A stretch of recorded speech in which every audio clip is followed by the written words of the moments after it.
শিক্ষার্থীবৃন্দ আসসালামু আলাইকুম রহমতুল্লাহ। আপনারা কেমন আছেন? নিশ্চয়ই ভালো আছেন। আলহামদুলিল্লাহ আমিও ভালো আছি।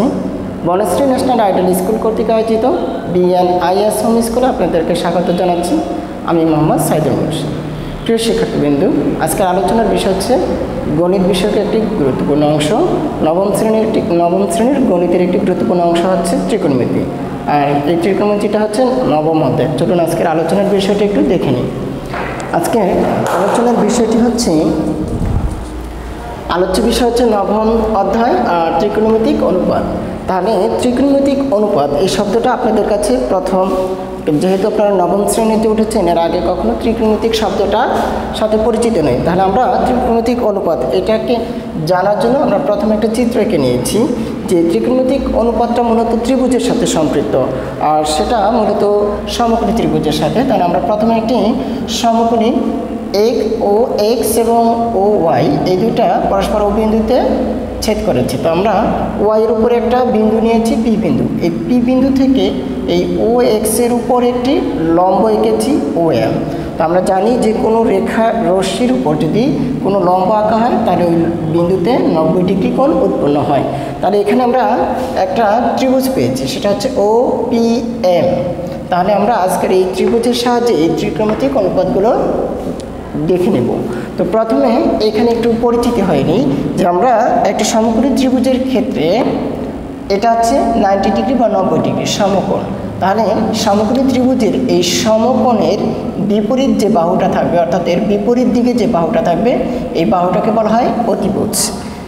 এবং এই অতিভুজ এবং এই রেখাটি ও এম এবং ও পি এরা পরস্পর ও বিন্দুতে ছেদ করেছে। তাহলে ও বিন্দুতে যে কোণটা উৎপন্ন হয়েছে সেই কোণটাকে আমি নাম দিয়েছি থিটা।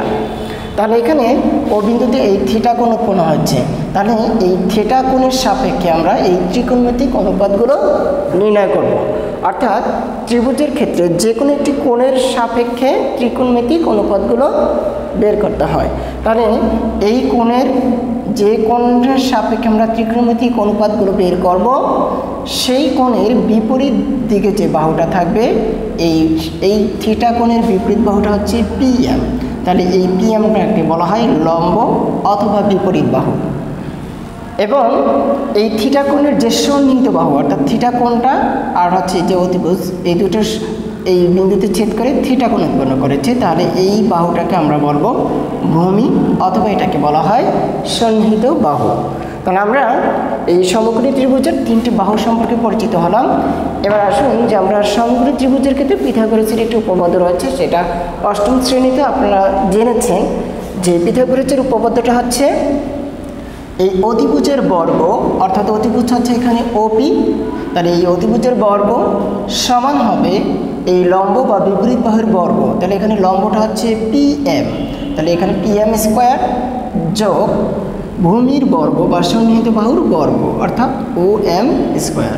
আবার বলছি, অতিভুজের বর্গ সমান হবে লম্বের বর্গ যোগ ভূমির বর্গ। তাহলে এখন আমরা এই ত্রিভুজের ক্ষেত্রে সূক্ষ্মকোণের ত্রিকোণমিতিক অনুপাতগুলো বের করব। তা এটা একটা সূক্ষ্মকোণ, অর্থাৎ 90 ডিগ্রির চেয়ে ছোট একটি কোণ। তা আমরা ধরে নিলাম সেই 90 ডিগ্রির ছোট কোণটা হচ্ছে থিটা। তাহলে এই থিটা কোণের সাপেক্ষে আমরা ত্রিকোণমিতিক অনুপাতগুলো বের করব। তাহলে আগে একটু জেনে নিই যে ত্রিকোণমিতিক অনুপাত কী। ত্রিকোণমিতিক অনুপাত হচ্ছে ত্রিভুজের একটি সূক্ষ্মকোণের সাপেক্ষে যে তিনটি বাহু থাকে, সেই তিনটি বাহুকে আমরা 6 ভাবে অনুপাত আকারে লিখতে পারি। তাহলে এই 6টি বাহুর এই 6টি অনুপাতকে বলা হয় ত্রিকোণমিতিক অনুপাত। তাহলে এই 6টি অনুপাতকে আমরা বিভিন্ন নাম দিব। তাহলে প্রথমে আমরা জেনে নিব যে এই থিটা কোণের সাপেক্ষে এখানে তিনটি বাহু রয়েছে, একটা হচ্ছে পি এম, ও এম এবং ওপি। তাহলে আমরা যদি এভাবে জেনে নিই যে এটা হচ্ছে লম্ব, প্রথম যদি এই থিটা কোণের সাপেক্ষে যদি পি এম, আমরা যদি প্রথমে পি এম অনুপাত ওপি নিই, তাহলে পি এমটাকে এখানে আমরা বলবো লম্ব, আর ওপিটাকে বলা হবে অতিভুজ।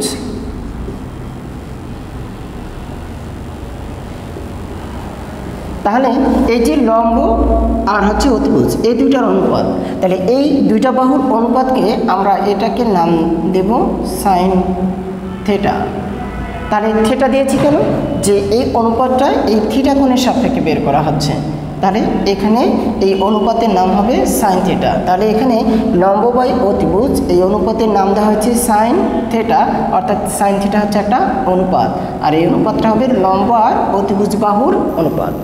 একইভাবে আমরা যদি এখন লম্বের সাথে একবার অতিভুজ নিয়েছি, এখন যদি ভূমির সাথে এই অতিভুজের অনুপাত করি, অর্থাৎ ও এম অনুপাত ওপি, তাহলে এটা থেকে কিন্তু এটা আলাদা একটা। তাহলে এই বাহুটা অর্থাৎ তাহলে ও এমটাকে আমরা ভূমি বলি বা সন্নিহিত বাহু বলি, আর এটা হচ্ছে অতিভুজ।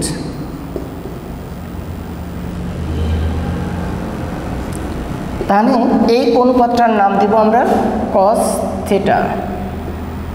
তাহলে আমরা কি পেলাম? সাইন থিটা সমান হচ্ছে লম্ব বাই অতিভুজ, কস থিটা সমান হচ্ছে ভূমি বাই অতিভুজ। এরপরে 3 নম্বর, আমরা যদি এবার লম্বের সাথে একবার অতিভুজ নিয়েছি, ভূমির সাথে অতিভুজ নিয়েছি, এখন যদি আমরা লম্বের সাথে একবার ভূমি নিই, অর্থাৎ এখানে পি এম অনুপাত হচ্ছে ও এম, তাহলে পি এমটাকে আমরা নাম দিয়েছিলাম লম্ব আর ও এমটাকে নাম দিয়েছিলাম ভূমি অথবা সন্নিহিত বাহু। তাহলে লম্ব বাই ভূমি এটা আলাদা একটা অনুপাত, তাহলে এই অনুপাতটার নাম দেব আমরা ট্যান থিটা। একইভাবে আমরা তাহলে এখানে আমরা 3টা বাহু পেয়েছি, 3টা অনুপাত পেয়েছি। তাহলে এরপরে আমরা আবার এখানে 4 নম্বর একটা লিখব। এবার যদি আমরা লম্ব বাই অতিভুজ লিখেছি, তাহলে এই বাহুটাকে যদি আমরা উল্টে দিই, অর্থাৎ ওপি উপরে দিলাম আর লম্বটাকে পিএমটাকে নিচে দিলাম, তাহলে এটা আর একটা অনুপাত পেলাম। তাহলে ওপি মানে হচ্ছে অতিভুজ আর পিএম হচ্ছে লম্ব। তাহলে এক্ষেত্রে এই অনুপাতটির নাম দেব আমরা কোসেক থিটা। একইভাবে আমরা যদি এবার আগের অনুপাতটা ছিল ভূমির সাথে ত্রিভুজের অনুপাত নিয়েছি, ভূমি ছিল উপরে, অতিভুজ ছিল নিচে অর্থাৎ হর হিসাবে। এখন যদি আমরা অতিভুজটাকে উপরে বসাই অর্থাৎ ওপি আর ভূমিটাকে নিচে বসাই এখানে, তাহলে লম্ব বাই অতিভুজ বাই ভূমি, তাহলে এই অনুপাতটাকে আমরা অতিভুজ বাই ভূমি, তাহলে এই অনুপাতটাকে আমরা নাম দেব সেক থিটা।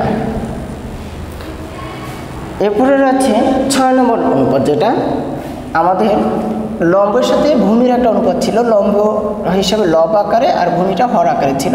এখন যদি উল্টোভাবে করি, অর্থাৎ এখানে ভূমিটাকে লম্ব আকারে, আর তাহলে এখানে ভূমি হচ্ছে ও এম, লম্ব হিসাবে বসালাম লব হিসাবে, আর লব এখানে পিএমটাকে লব হিসাবে বসালাম। তাহলে এখানে এটাকে আমরা লিখব ভূমি আর পিএম হচ্ছে লম্ব। তাহলে এখানে ভূমি বাই লম্ব, তাহলে এখানে ভূমি বাই লম্ব এই অনুপাতটাকে আমরা নাম দেব কট থিটা। তাহলে এখানে আমরা 6টি অনুপাত পেয়েছি।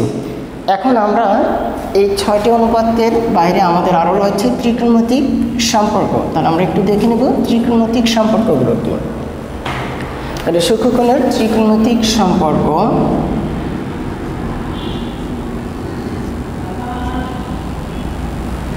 দেখেন এই ত্রিকোণমিতির যে অনুপাতগুলো আমরা নির্ণয় করেছি, এই 6টা অনুপাতের সাথে একটার সাথে আরেকটার আবার সম্পর্ক রয়েছে। তাহলে আমরা সেই সম্পর্কগুলো দেখব।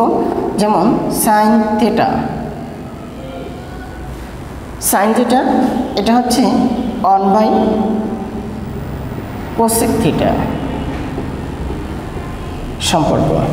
আচ্ছা, এখন আমরা এটা দেখব যে কীভাবে হলো। তাহলে আমরা জানি যে সাইন থিটা এটার সমান হচ্ছে পিএম বাই ওপি, লম্ব বাই অতিভুজ। এখন আমাকে এটাকে উল্টে যদি লিখি এরকম যে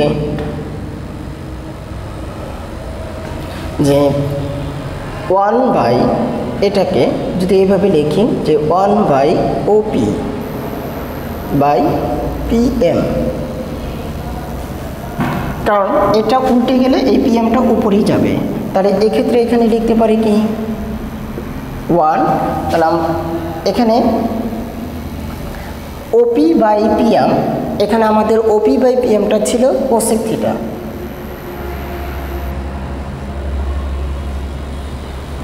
তাহলে এক্ষেত্রে আমরা লিখতে পারি সাইন থিটা সমান হচ্ছে 1/কোসেক থিটা।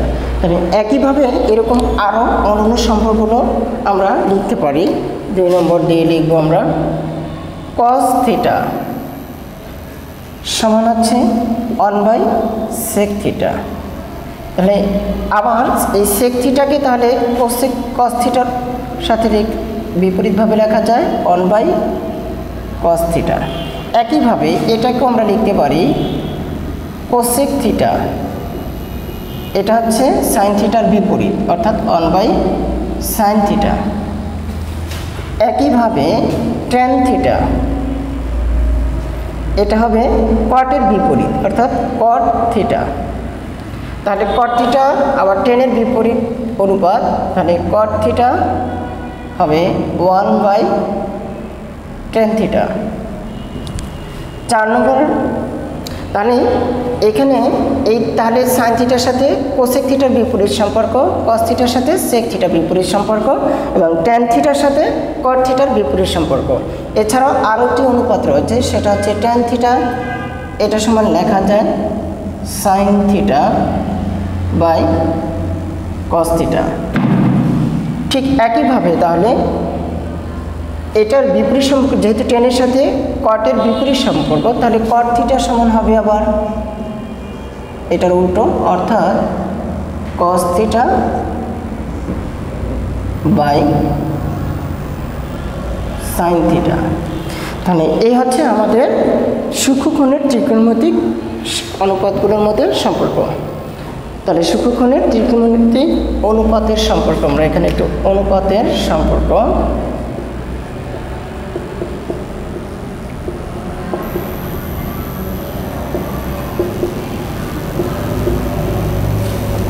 তাহলে প্রিয় শিক্ষার্থীবৃন্দ, আমরা ত্রিকোণমিতিক অনুপাত এবং ত্রিকোণমিতিক অনুপাতের সম্পর্কগুলো জেনে নিলাম। এখন আমরা এই ত্রিকোণমিতিক অনুপাতগুলো দিয়ে কিছু অবেদবলি রয়েছে অর্থাৎ কিছু সম্পর্ক রয়েছে সেগুলো দেখব। তাহলে ত্রিকোণমিতিক অবেদবলি অর্থাৎ যেটাকে আমরা সূত্র বলি,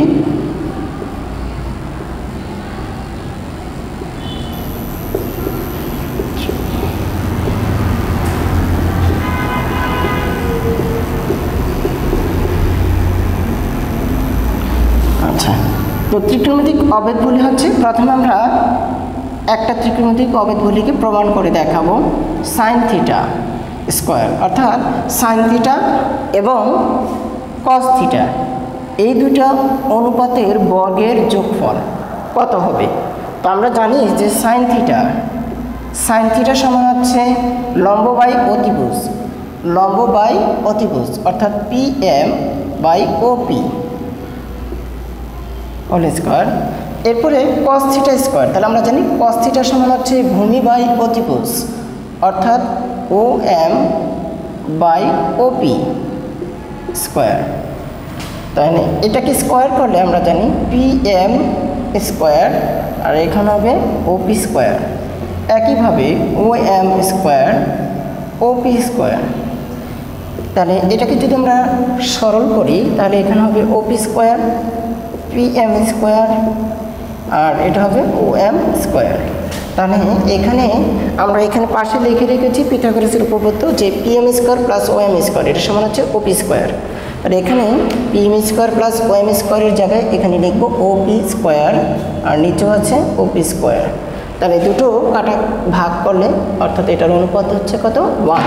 তাহলে আমরা এখান থেকে লিখতে পারি যে সাইন, আর শিক্ষার্থীবৃন্দ এখানে খেয়াল করতে হবে যে এই যে সাইন থিটা হোল স্কোয়ার এটাকে আমরা এইভাবে লিখি যে সাইন স্কোয়ার থিটা, অর্থাৎ আমরা এই কোণ থিটার উপর স্কোয়ারটা বসাবো না।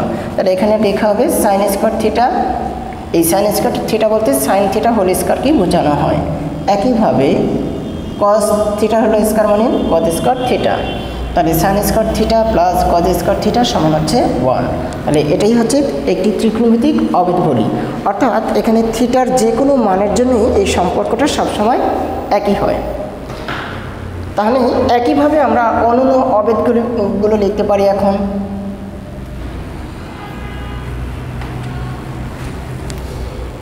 দুই নম্বর আমরা এরপরে অবেদগুলো লিখব sec square theta minus tan square theta equal to 1। একইভাবে 3 নম্বর যে সম্পর্কটা সেটা লিখতে পারি cosec square theta minus cot square theta, এটা সমানও 1 হবে। তাহলে আমরা এটাকে প্রমাণ করে দেখাবো, এটা যেভাবে প্রমাণ হবে এটাও একইভাবে। তাহলে আমরা শুধু 2 নম্বরটা একটু দেখাচ্ছি যে আমরা সেক থিটা এটা সমান আমরা কি লিখতে পারি যে অতিভুজের বর্গ আর হচ্ছে ভূমি স্কোয়ার। তাহলে অতিভুজের স্কোয়ার, এখানে অতিভুজ হচ্ছে ওপি স্কোয়ার হবে, ও এম স্কোয়ার হবে। একইভাবে ওপি স্কোয়ার সমান হচ্ছে পিএম স্কোয়ার প্লাস ও এম স্কোয়ার, আমরা তাহলে এটার জায়গায় এটা বসাবো ও পিএম স্কোয়ার প্লাস ও এম স্কোয়ার ভাগ ও এম স্কোয়ার। তাহলে এই ও এমটাকে আমরা এই দুটোর সাথে আলাদা করে দিচ্ছি, পিএম স্কোয়ার ও এম স্কোয়ার প্লাস একইভাবে ও এম স্কোয়ার ও এম স্কোয়ার। তাহলে এটা কাটাকাটি করলে 1 হয়। তাহলে এখানে